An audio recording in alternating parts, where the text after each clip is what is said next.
Hello, it's Alex from Remote Work Life. I hope this finds you well wherever you may be. And it's the time of year for me when I'm starting to think about holidays and I'm starting to think about travel.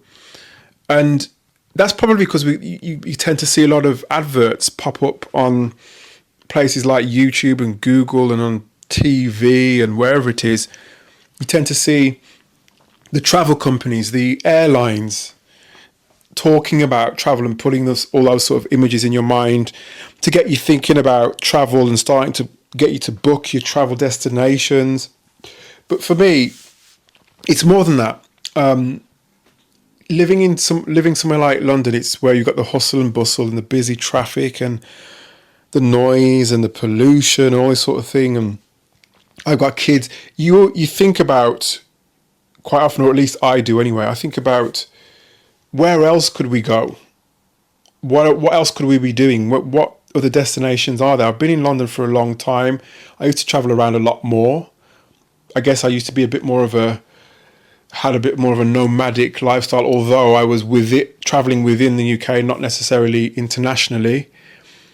But since I've had children, I've been a bit more settled, more sedentary, I guess you could say.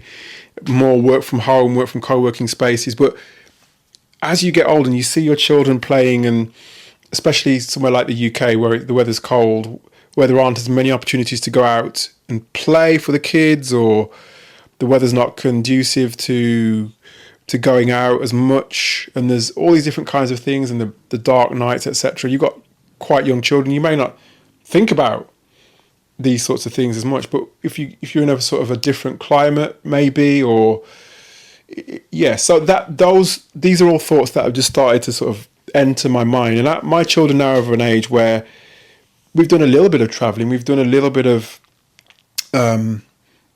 holiday traveling, where me and my wife, we've worked wherever we've been, so hotels or wherever it is, Airbnbs, etc.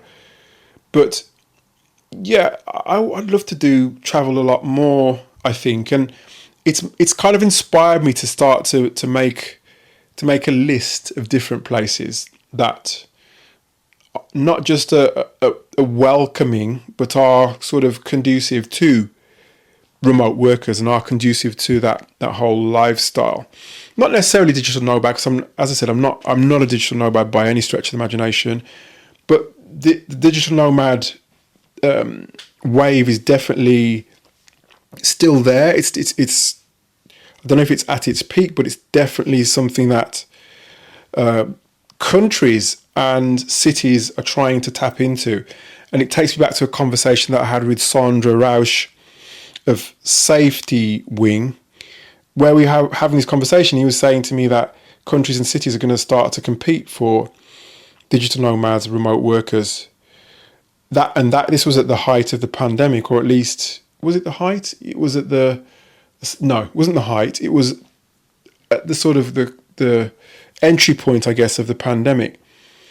But even at that point, it was apparent that countries were gearing up to attract digital nomads. And like I said, I've made a list of different countries.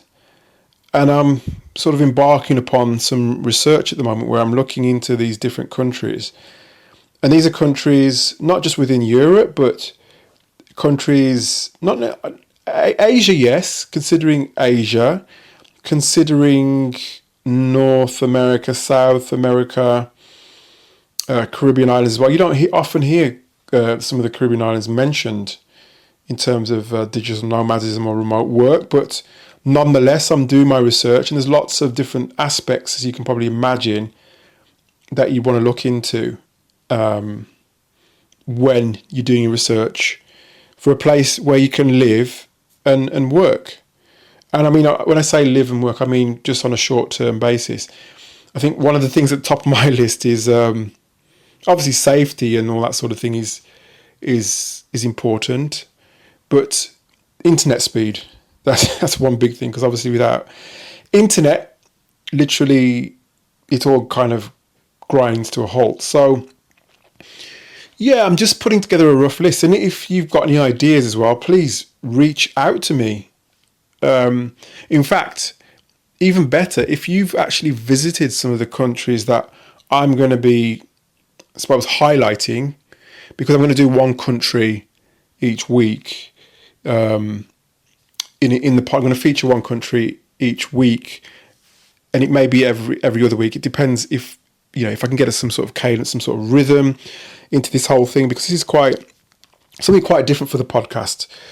And I thought that my research might be able to help you if you're also in the sort of thought process of holidays and planning and researching different destinations for yourself, for your family as well. I think because again, when I mentioned safety just now, something that's family friendly. Well, at least at the very least, is every family person wants every mom, every dad, every carer, every sort of caregiver wants to know that they are safe wherever they travel, and especially when you've got kids, because you kind of, I don't know about you, but as a father, I'm probably pretty overprotective of my kids. But yes, I digress slightly. But what I want to do in today's episode is, because part of my research, I've identified a few things. I've identified top of my list at the moment,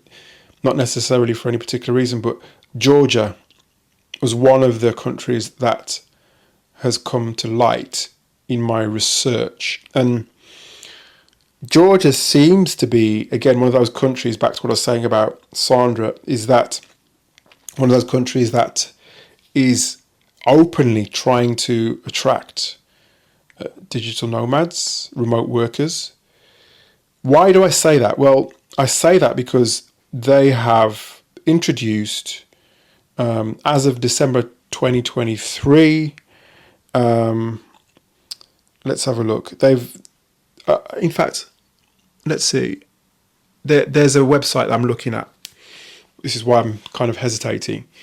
But it's called visaguide.world. And this has like a bit of a summary in terms of what Georgia has to offer. And in fact, I got my years wrong, because it's not 2023, but in 2020, again, back when we were having the conversation with Sandra of Safety Wing, Georgia introduced their digital nomad visa called Remotely from Georgia. So I don't know actually if this is still, again, you may be able to tell me if you've been there or sort of are planning to go there yourself or been there yourself. They introduced that back in 2020, called the Remotely from Georgia visa. And at the time that they introduced it, again, I'm going to have to dig deeper into this, and again, the idea of this show is just to give you some ideas, and as well as myself as well, give you a starting point for your own research, because I'm not going to dig too deeply. But in looking at this particular article, it basically what they're saying, the idea of this Remotely from Georgia visa is it provides an opportunity for long-term stays, so 6 months and up to a year, which if it's still apparent, if it's still the case, then that's really good, and that would suit my purposes, because I wouldn't plan to stay that long. In fact, I probably wouldn't even need I don't know, would I need a work visa while I'm staying there? I wonder. Again, if you're a visa expert and you want to come on the show, you want to talk about visas and visa applications and all that sort of thing, the ins and outs of travel, then I would welcome you on the show to kind of demystify some of the things that I am talking about, because lots of this doesn't necessarily, it's not my wheelhouse. This is not my wheelhouse at all. As I said, this is just me openly riffing and sharing my thoughts on what I can see on this page here of this particular website. So according to the website as well, so there's a few things that I've picked out. In fact, there's There's about 10 things that I picked out which make this article appealing and make the whole idea of going to Georgia appealing. So I've talked about the digital nomad visa, the fact that they're trying to openly attract people like me who want to work remotely. So that's a good starting point. Number 2 on this list, the visa application process, if it applies to me. I don't know if it does, because I don't think I'll be staying for 6 months. It would be lovely if we could, but don't think we will be. But again, I haven't made my decision yet. So the visa application process is simple. Love to hear that. And can be completed online, even better. I'd be surprised if they had a paper-based system in place. So it can be completed online with a processing time of 10 business days. Superb. So that's another advantage, definitely. You don't want processes that take too long, even though I guess I've come across others that take less. I've come across some that take more. But yeah, we can live with 10 days, especially as we're not thinking immediately about going anywhere. What else? There are no application fees. So it's always good not to have to shell out any money for this sort of thing, given that we're thinking about going there to spend money anyway. So no application fees are required for obtaining a Georgia Digital Nomad visa. So that's number 2. The application process sounds pretty good to me. Number 3, visa free entry. So,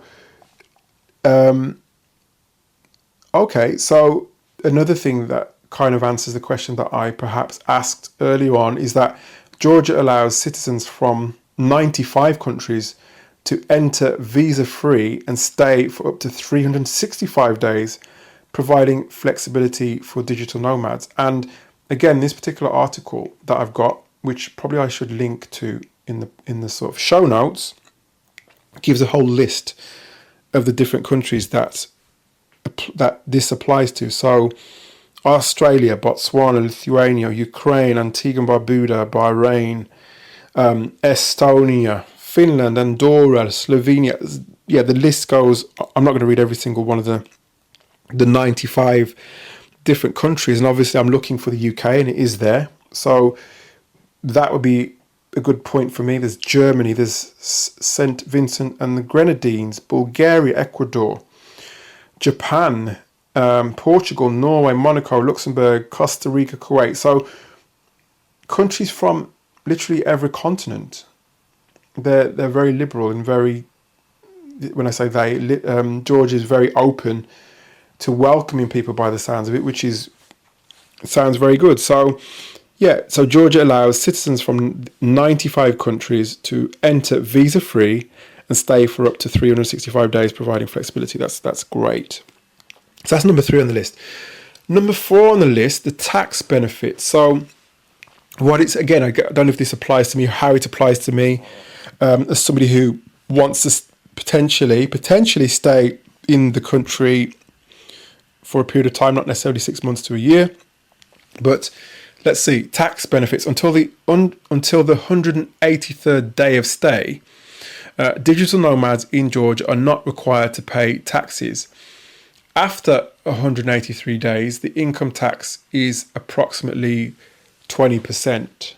So that's in itself is attractive. But again, I'm not an expert on this area of the tax, etc. And I'm not sure how up to date this information is. So again, this is something that you should research yourself.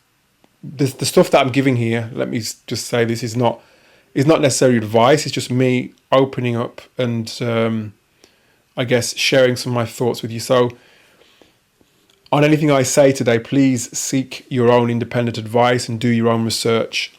And don't say that Alex from Remote Work Life told me so, because yeah, as I said, I'm not an expert in any of these aspects, whether it comes to the visa, whether it comes to travel, etc. This is me just sharing information that I've found on the internet. So in terms of the tax benefits, the individual entrepreneur scheme allows digital nomads to pay only 1% on their first $155,000 of income, providing a favorable tax scheme. Again, you need to seek your advice on that. I don't know how favorable that is because I haven't compared it to any other country. Again, I've just really started the research here, and I'm not necessarily saying that I am going to go to Georgia, but it's just something that, as I said, it's on my list. So number 5, bank account accessibility. Unlike some countries, Georgia allows digital nomads to open a bank account upon arrival, simplifying financial transactions and enhancing the overall experience. Now that's really good because, as much as there's contactless payments, we all need, I think, some method of, saving, storing the money that we get, whether it's physical dollars or some sort of virtual currency. We need bank accounts. I don't know how open, obviously, these banks are to, the decentralized currencies. We don't know, but then again, it's something to research, something for you to research, something for me to research. So yeah, bank accessibility. If that is the case, as they put it here, that you can open up a bank account upon arrival. It's pretty good. It's pretty handy. What else do we have? So affordable living costs. Now this is subjective because what's affordable to one person is not to another. But it says here the cost of living in Georgia, and I don't really understand what this means, but is $698.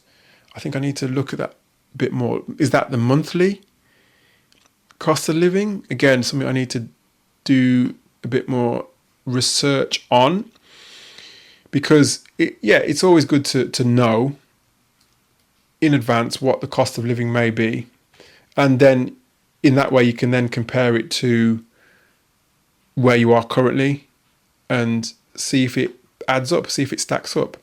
But that doesn't really make sense to me. So maybe, I think that needs clearing up. I think that needs to be looked into by me, by you. So the cost of living, and if you do know, if you've been to Georgia, if you understand the cost of living as compares to something like London, for example, or the other big cities in the world, then get in touch, hit me up on LinkedIn.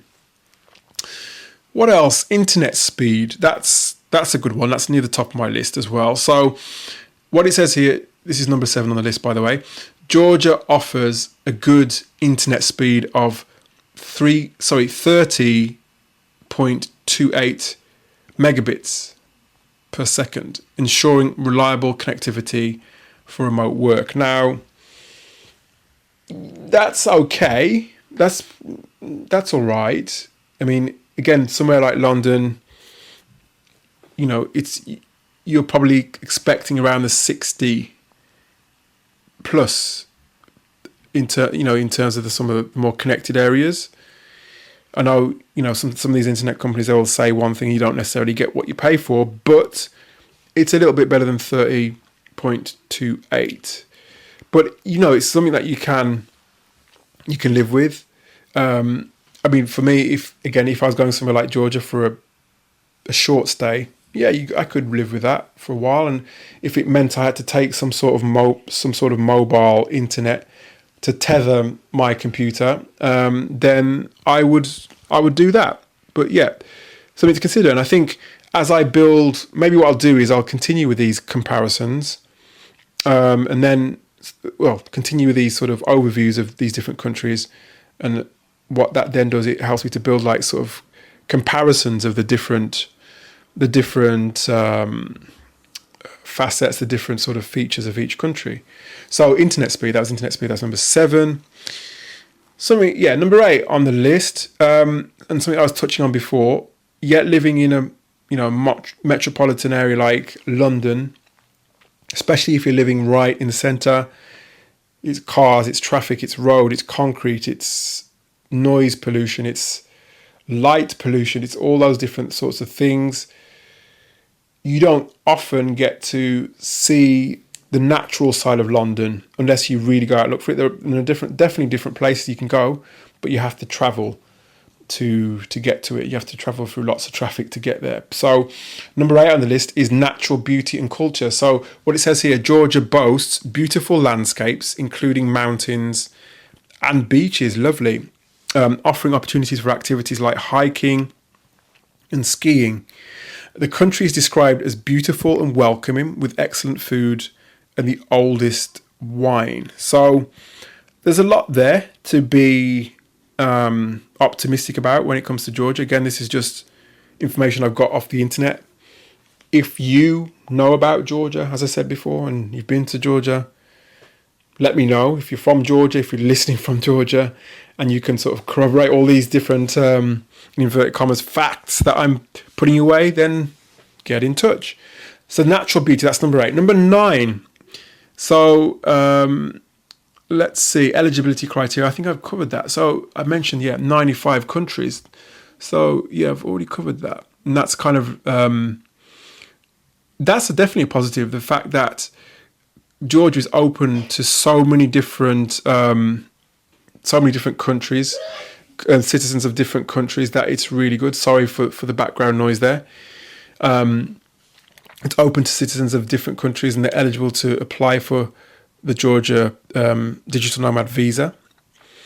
So that's number 9 on the list. And then let's have a look. Application requirements. So the application requirements, essentially what they're saying is clear information on required documents for the application process, valid passport, proof of business or employment, medical insurance. You probably need to have that. And I think in some of these longer term processes, one thing I've learned is that medical insurance is something that you're going to need to think about getting or get in advance. So again, do your research to see which suits your circumstances best. Again, I mentioned Safety Wing at the top of the show. Have a look at Safety Wing. There are many other different medical insurance companies, but Safety Wing is one that is known pretty well in the community of remote workers and digital nomads. So that, it's good to have something that's good to work with a company that knows digital nomads and is kind of has been there and has done that in terms of supporting digital nomads. So that's it for my list for today in terms of a country that is on my list to do some more research. Maybe once I've got a bit more information, I'll share a bit more as I get it. But if you're considering traveling, please, as I said, get in touch on LinkedIn. Let me know where you're thinking about, and let me know what research you've done. And if you're a visa expert, if you know about these different countries, if you've been to these different countries, if you live in these different countries, always open to hear from you. But that's it for today from me, from the Remote Work Life Podcast. Listen out for the next episode, and I will catch you on the next episode. All the best.